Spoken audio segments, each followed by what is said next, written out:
Sementara itu saya persilakan teman-teman untuk bersiap yang akan menyampaikan pertanyaan. Kita batasi 3 orang ya teman-teman ya untuk yang bertanya, karena nanti Pak Menteri ada agenda lain. Leher saya masih. Iya, karena masih kurang nyaman tenggorokan Pak Menteri. Baik, Pak Menteri sudah siap. Ada Mas Andi dari Kata Data akan bertanya. Silahkan Mas Andi.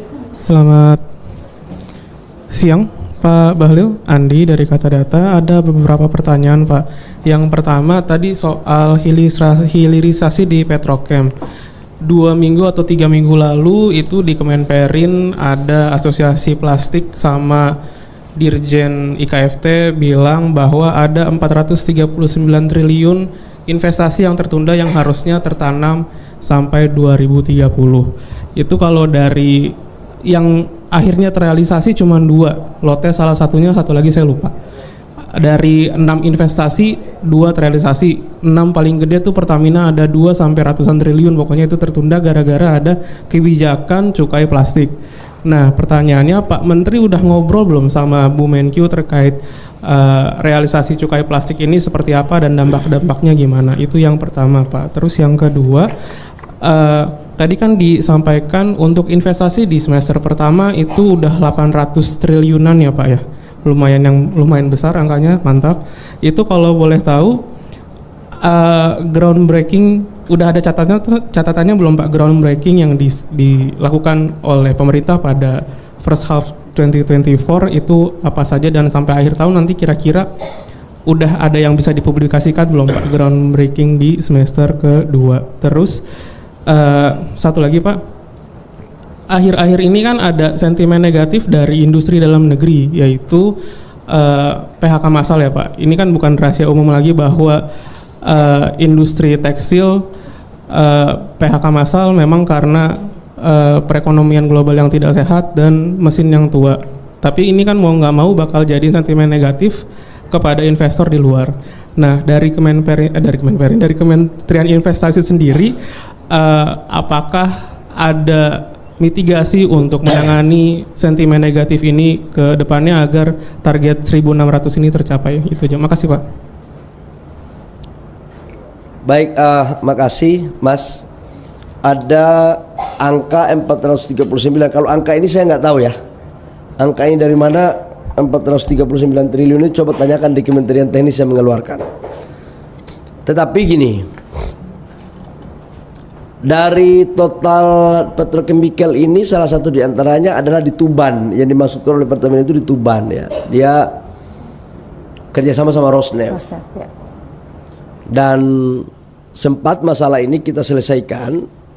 Dulu kalau teman-teman masih ingat, masalahnya salah satu diantaranya tanah 800 hektar nggak selesai. Tim Satgas, Kementerian Investasi, Polri dan Kejaksaan Agung menyelesaikan. Dan semua pembebasan tanahnya sudah selesai. Kalau teman-teman masih ingat, dulu ada desa milianer yang satu desa itu beli mobil hampir semua karena dapat duit cukup gede waktu itu.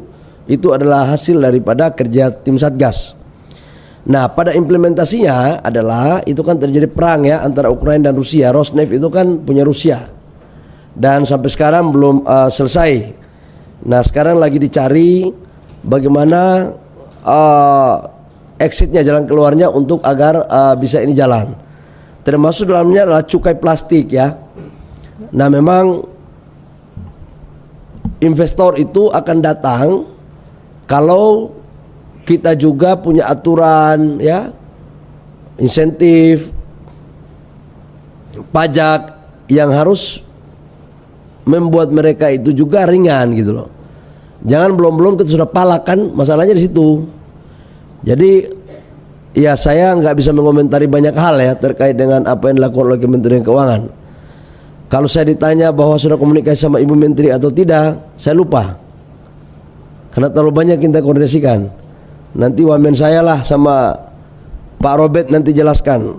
Memang ke depan ideal itu Menteri Teknis, Menteri Investasi sama Kementerian Keuangan itu duduk harus bareng untuk membicarakan hal-hal yang terkait dengan kendala-kendala khususnya di kewenangan masing-masing kementerian.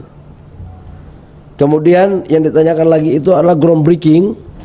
Groundbreaking nanti ditanyakan oleh deputi saya lah, karena saya sudah semester kedua ini, karena kita tinggal kuartal kedua ini, kita ini tinggal berapa bulan lagi, jadi udah nanti ditanya ke deputi. Ya, kemudian PHK massal ini saya harus menyampaikan bahwa benar apa yang disampaikan terjadi PHK di beberapa tempat, khususnya di daerah Jawa Barat. PHK-nya ini ada dua. Satu adalah relokasi pabrik dari Jawa Barat ke daerah lain, di daerah Jawa itu ada temukan. Ada juga yang memang pabriknya ditutup. Masalahnya ada dua. Mesinnya tua, yang kedua biaya ekonominya udah tinggi dibandingkan dengan negara-negara lain. Nah, ini juga terkait dengan produktivitas kerja kita. Jadi sebenarnya kita ini harus mencari jalan tengah. Hak-hak buruh tetap kita perhatikan, tapi buruh juga harus memperhatikan keberlangsungan perusahaan. Kalau ini tutup, ya rugi kita semua. Lapangan pekerjaan tutup, industrinya nggak jalan, pendapatan negara berkurang. Nah, tapi Mas, jangan Mas sedih, karena ada yang pergi, ada yang datang. Contoh kemarin kita meresmikan pabrik sepatu di kawasan industri Batang di Jawa Tengah. Ya.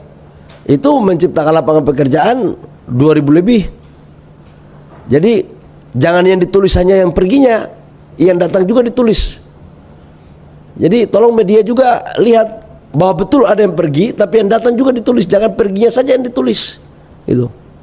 Nah, ini tantangan bagi kita, agar saya pikir harus ada sweetener. Sweetener apa yang cocok untuk mereka melakukan proses. Harus tetap industri mereka jalan. Contoh, perbankan bagaimana untuk membiayai dalam rangka peremajaan mesin. Jadi kalau orang udah ekonominya udah tinggi, di daerah-daerah lain kan sekarang masih murah. Kalau kita tidak memberikan insentif, kemudahan untuk mendapatkan pembiayaan untuk beli mesin, ya pergilah orang-orang itu. Jadi yang pertama adalah memang ini regulasi, bukan regulasi ya, afirmatif untuk kita dorong. Yang kedua adalah harus ada kerjasama dengan saudara-saudara kita buruh, karena kita harus menghargai buruh, lapangan pekerjaan mereka dengan upah yang layak. Tapi juga buruh harus mengerti bahwa kalau industri nggak jalan, ya gimana pabrik mau jalan, mau survive. Jadi keduanya saling membutuhkan. Itu Mas ya. Baik, kita bisa berlanjut ke pertanyaan selanjutnya yang akan disampaikan oleh Mas Stefano dari Reuters. Silakan Mas Stefano. Selamat siang Pak Bahlil, Stefano dari Reuters. Ada dua pertanyaan Pak. Pertama, untuk yang kuartal 2 ini kan paling besar dari logam dasar ya Pak, industrinya itu ada contoh nggak Pak? Investasi siapa gitu dan apa Pak? Kemudian tadi mungkin satu aja Pak yang soal groundbreaking di semester 2 itu ada contoh nggak Pak? Ya, untuk perusahaan apa yang akan di launch. Terakhir Pak, cuma memastikan aja itu yang angka tren PMA dan PMDN itu kan tertinggi ya Pak selama dalam kurun waktu ya, Q1 2022 itu mau tanya itu udah di, kan angkanya dalam nominal ya Pak, itu udah di adjust dengan rupiah nggak Pak? Maksudnya perubahan kurs rupiah tiap tahunnya. Terima kasih. Oke. Stefano, menyangkut dengan logam dasar ya, contohnya apa ya? Sekarang kan kita lagi masif untuk membangun industri smelter ya, baik di Maluku Utara maupun di Sulawesi Tengah dan Gresik. Contoh kayak katakanlah Freeport bulan Agustus besok sudah peresmian smelter mereka. Itu total investasinya 3 miliar US dollar. Dari 3 miliar US dollar, 60% itu mesin. Itu yang dimaksud dengan logam dasar itu. Jadi itu investasi mesin-mesin yang masuk untuk membangun industri. Kemudian apa yang akan kami lakukan tentang groundbreaking ke depan itu kan di semester 2, sebenarnya kami akan melakukan untuk di sektor ekosistem baterai mobil itu adalah katoda. Katoda akan kita lakukan di Batang dari LG.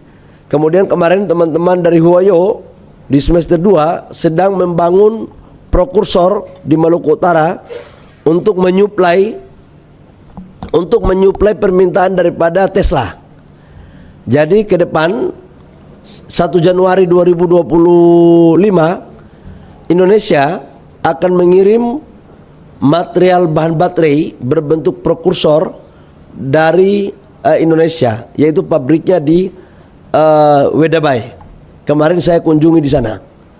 Itu Stefano. Jadi sebenarnya bahan baku kita ini untuk setengah jadi ya, sudah 60-70% nilai tambahnya itu sudah mulai kita kirim ke sana.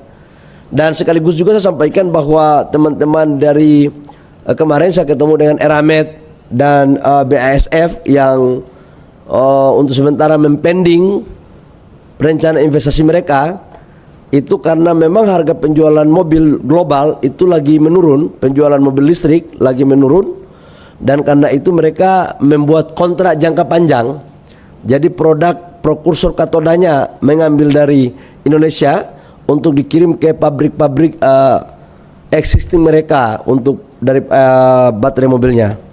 Kemudian menyangkut dengan rupiah, apakah kenaikan itu terkait dengan rupiah? Saya pikir kan nggak terlalu signifikan lah.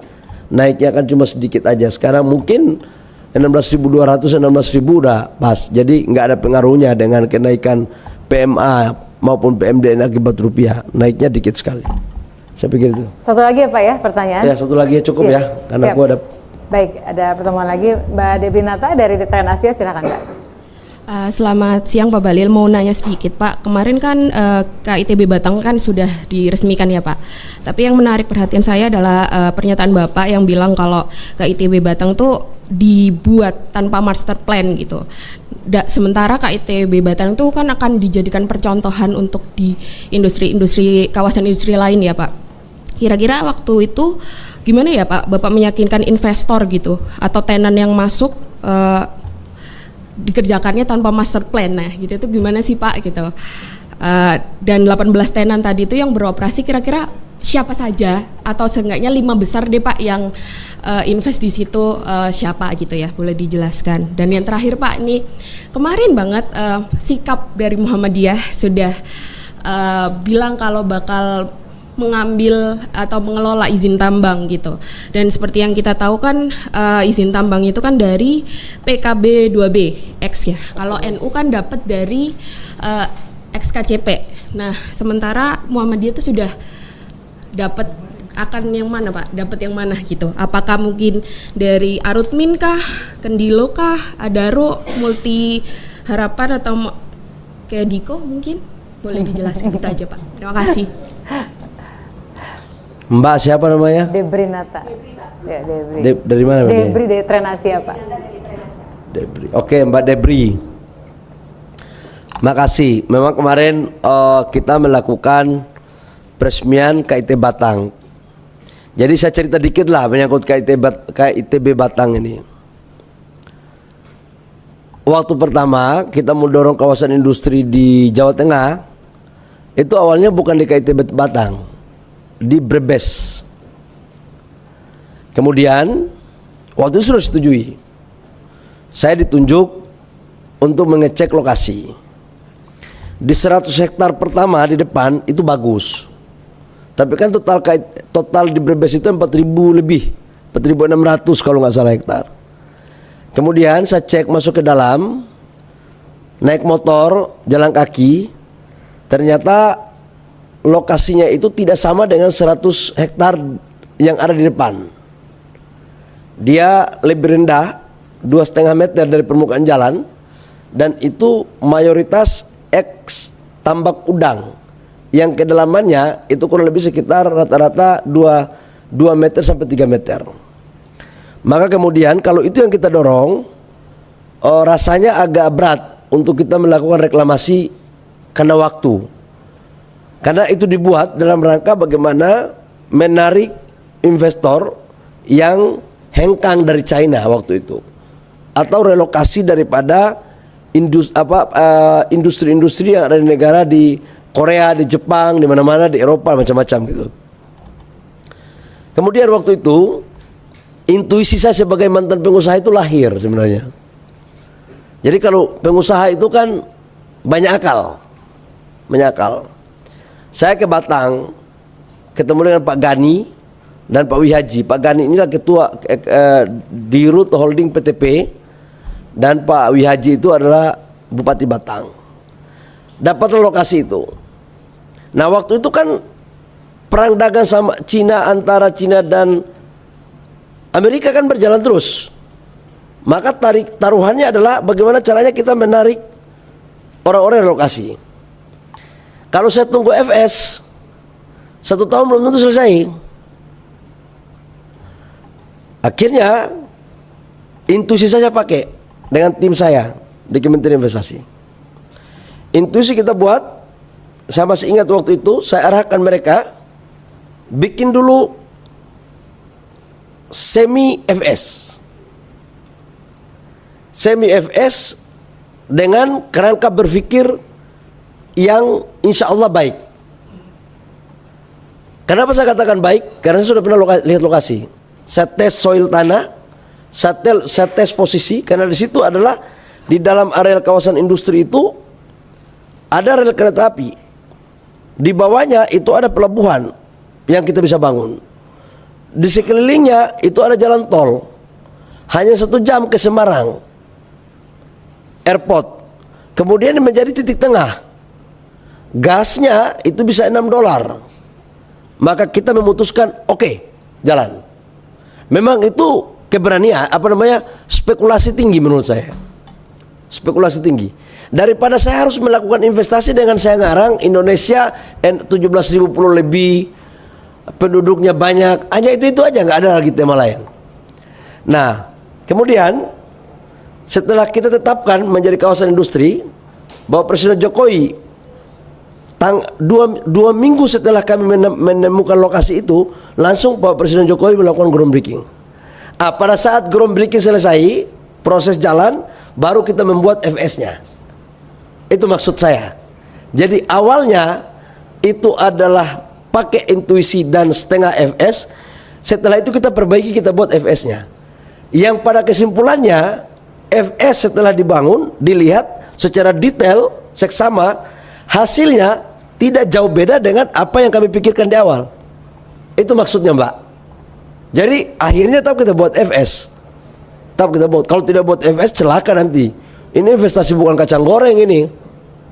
Ini investasi ratusan bahkan ribuan triliun kan gitu. Nah, yang kedua, apa sih strateginya? Waktu itu sambil kawasannya dibangun, promosinya juga dilakukan. Jadi promosi di kawasan industri KIT Batang itu total dilakukan oleh Kementerian Investasi. Jadi paralel. Memang ini konsep di luar kelaziman. Itu cara-cara berpikir out of the box. Memang setiap ada masalah di situ ada solusi. Dan kecerdasan, kecerdikan, kreativitas itu lahir karena berhadapan dengan masalah. Itu yang saya sedikit memberikan pandangan ketika membangun kawasan KITB Batang. Nah, apa saja sekarang yang sudah masuk? Kasisi itu pabrik dari Korea, kaca, yang oleh speknya itu kemarin disampaikan bahwa itu salah satu yang terbesar di dunia. Dan produksinya bulan Oktober Pak rencananya. Oktober itu sudah berproduksi. Oktober tahun ini. Ya. Bukan kacang goreng, harusnya kemarin kamu ikut ya. Saya lupa undang kamu ya. Kemarin. Terus yang kedua, kawasan industri Batang ini tidak hanya bicara tentang high teknologi, tapi juga UMKM padat karya kita pakai. Kemarin juga ada pabrik sepatu yang sudah ekspor. Yikuan, Pak. Apa namanya? Yikuan dari Taiwan. Likuan dari Taiwan. Dan itu 80% ekspor. Kemudian Wafin dari Belanda, Pak. itu pipa itu dari Belanda.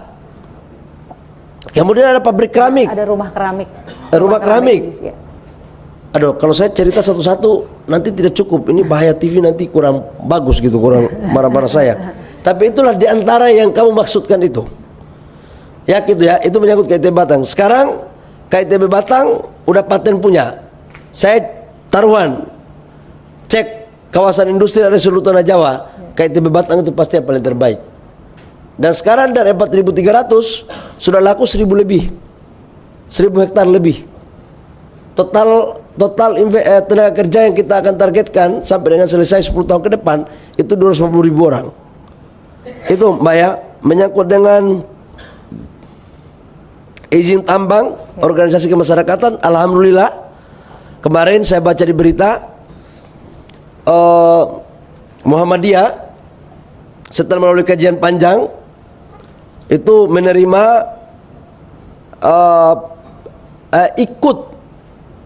ikut serta dalam menjalankan program pemerintah terkait dengan pemberian konsesi. Dan kemarin saya sudah ditelepon oleh Pak Muhajir sebagai ketua tim yang ditunjuk dari rapat Muhammadiyah untuk pengelolaan tambang ini. Saya sudah dapat telepon dan saya pikir ini barang bagus. Kita saja yang terlalu a priori berpikirnya negatif duluan gitu kan. Banyak sekali ngomong ormas kalau nggak punya pengalaman gimana. Emang saya mau tanya, di Republik Indonesia ini orang pengusaha tambang itu sebelum dia pengusaha tambang dia sudah punya tambang duluan. Orang bilang lingkungan nanti rusak kalau organisasi keagamaan yang mengelola. Yang benar aja lah. Sekarang aja nggak ada organisasi keagamaan yang mengelola, sebagian begitu. Justru kehadiran organisasi keagamaan ini untuk memberikan contoh kepada investor lain, kelola tambang yang baik dong, lingkungannya dijaga gitu loh. Yang ketiga, justru kita terlambat menurut saya. Presiden yang berani untuk memberikan begini hanya Presiden Jokowi. Ini adalah bagian daripada penterjemahan dan implementasi pasal 33 Undang-Undang Dasar 45. Dinyatakan bahwa seluruh kekayaan yang dimiliki oleh negara kita baik laut, udara dan darat itu dipergunakan semaksimalnya untuk kesejahteraan rakyat. Dan ada demokrasi ekonomi. Yang namanya demokrasi ekonomi itu harus inklusif. Sila kelima itu bicara tentang keadilan sosial bagi seluruh rakyat Indonesia. Negara ini dibangun bukan pemberian, ini perjuangan yang diperjuangkan oleh tokoh-tokoh agama, baik Islam, Kristen, Katolik, Buddha, Hindu. Pada saat Indonesia kita merdeka, agresi militer tahun 48, yang membuat fatwa jihad siapa? Para ulama. Bukan para konglomerat, bukan para pengusaha-pengusaha itu. Ya mohon maaf ya, saya harus ngomong jujur. Pada saat konflik di Ambon, di Poso, yang mendamaikan siapa? Tokoh-tokoh agama semua. Masa di saat Indonesia sakit, yang disuruh merawat Ibu Pertiwi, tokoh-tokoh agama.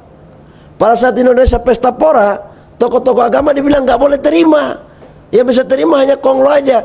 Itu enak dulu, nggak enak di kita dong kalau begitu cara berpikirnya.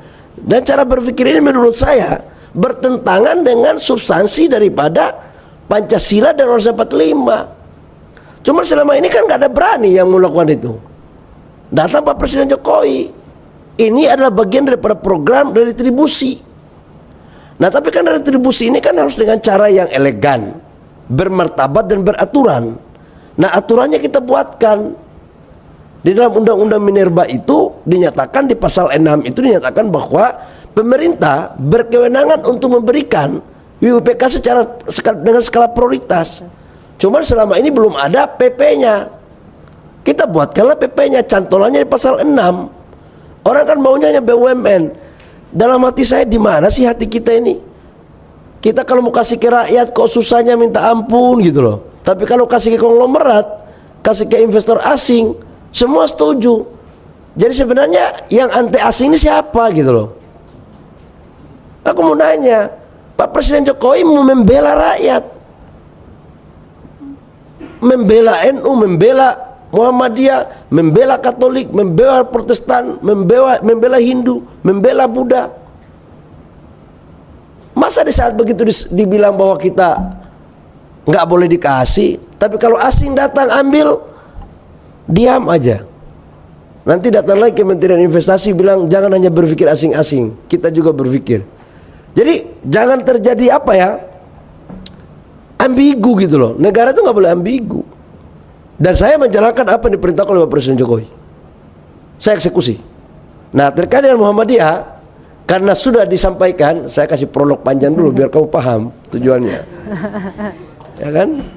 Jadi terkait dengan Muhammadiyah, insya Allah kita akan memberikan dari ex PKP 2B yang paling bagus di luar daripada KPC.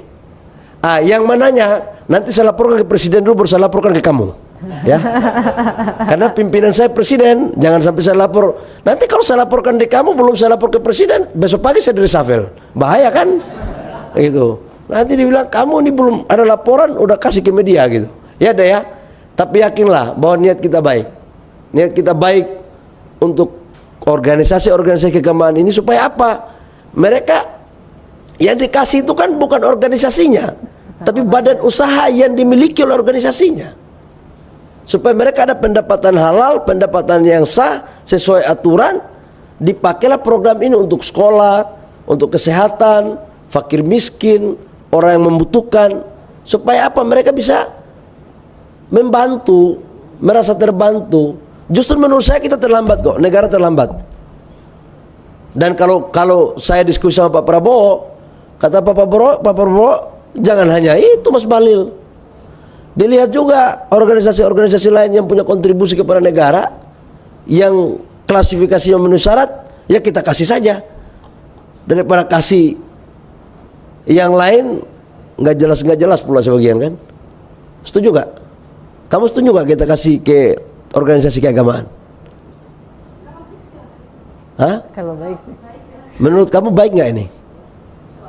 Ya udah kalau begitu. Kamu saya akan mencoba untuk memahami suasana kebatinan daripada Mbak Debri. Deb, thank you ya. Ada lagi Deb? Berarti masih kemungkinan terbesar kedua setelah KPC, bahannya. Debri pernah sekolah di intelijen. Deb, kau yakin bahwa anak-anak Papua itu selalu memberikan yang terbaik? Kau yakin aja bahwa saya akan memberikan yang terbaik. Ya, Deb ya. Teman-teman media, cukup. Silakan penutup Pak. Ya, teman-teman media yang saya hormati dan seluruh pemirsa yang sempat ikut acara ini, khususnya kepada saudara-saudara saya, teman-teman saya, Kepala DPMPTSP, baik provinsi maupun kabupaten kota dimanapun berada dari Aceh sampai Papua. Dari lubuk hati yang paling dalam saya ucapkan terima kasih. Apa yang kami umumkan ini adalah hasil karya teman-teman, hasil kerja teman-teman bersama dengan kita. Dan ini bukan kerjaan 1-2 orang, tapi ini juga kerja tim kementerian lembaga, baik semua deputi dan pemerintah daerah. Terima kasih atas kerjasama kita selama ini. Semoga Allah Subhanahu wa Ta'ala, Tuhan yang Maha Kuasa, selalu meridhoi kita dan mengawal kita ke hari-hari ke depan untuk pengabdian kita kepada rakyat, bangsa dan negara. Terima kasih. Wabillahi taufiq wal hidayah. Wassalamualaikum warahmatullahi wabarakatuh. Shalom. Om Santi Santi Om. Namo Buddhaya. Salam kebajikan.